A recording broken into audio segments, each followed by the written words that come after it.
Nuove autostazioni, nuovi bus, un rapporto più stretto con la rete ferroviaria, servizi più tecnologici. MOM vara il suo piano industriale 2017-2019, previsti oltre 18 milioni di euro di investimenti in infrastrutture per riunire stazioni, depositi e officine e avvicinarsi agli scali ferroviari.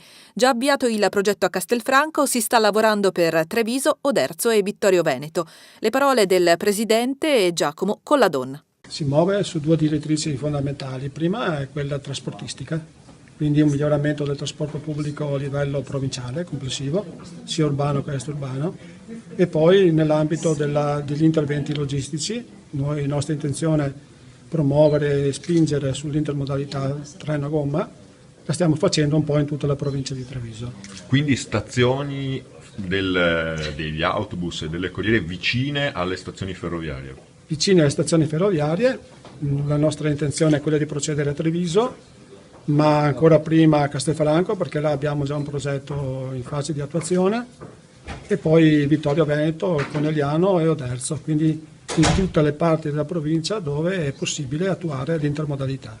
Nuovi mezzi anche, Presidente. Nuovi mezzi che, grazie anche ai contributi Port Fairs, avremo l'acquisto tra poco di una serie di mezzi, tra cui anche elettrici, 3 soprattutto, ma che saranno mezzi all'avanguardia, anche Euro 6, quindi che andremo a sostituire macchine più anziane. Bisognerà rivedere il piano tariffario, Presidente. Questo significa rivedere le tariffe, cioè il solito timore di aumenti? No, il nostro ultimo piano risale al 2013, il momento in cui stavamo facendo l'unificazione.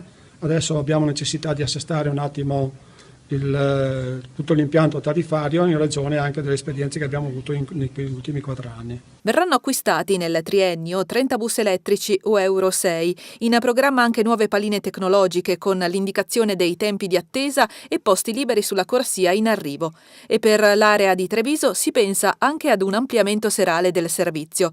Il presidente Giacomo Colladon è fiducioso di trovare in tempi brevi un accordo con tabaccai ed edicolanti sulla vendita dei biglietti. Per quanto riguarda la questione della vendita dei biglietti, stiamo concludendo con i tabaccai e oggi abbiamo un incontro anche con le associazioni dei edicolanti per trovare una soluzione, e entro questa settimana troveremo sicuramente una soluzione che sia di soddisfazione per tutti e due.